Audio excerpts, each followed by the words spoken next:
భోగి తరువాతి రోజు బంగారు రంగులో మెరిసే సూర్యుడు మరింత ప్రకాశంతో ఆకాశంలోకి వచ్చాడు. అదే సంక్రాంతి పండుగ. ఈరోజు సూర్యదేవుడు తన ఉత్తరాయణ ప్రయాణాన్ని ప్రారంభిస్తాడని పెద్దవాళ్లు చెబుతారు.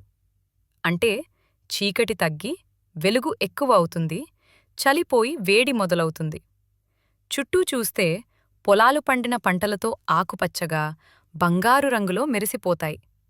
రైతులు సూర్యుడికి నమస్కరించి, మాకు వెలుగు వేడి ఇచ్చి పంటలు పండించినందుకు ధన్యవాదాలు అని చెబుతారు.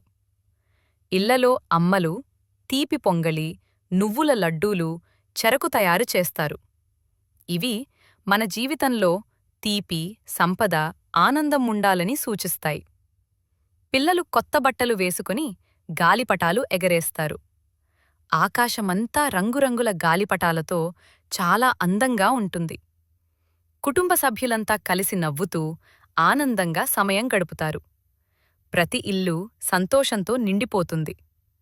సంక్రాంతి మనకు నేర్పే పాఠం: మనకు సహాయం చేసిన వారికి కృతజ్ఞత చెప్పాలి. అందరం కలిసి ఉంటే జీవితం మరింత ఆనందంగా ఉంటుంది.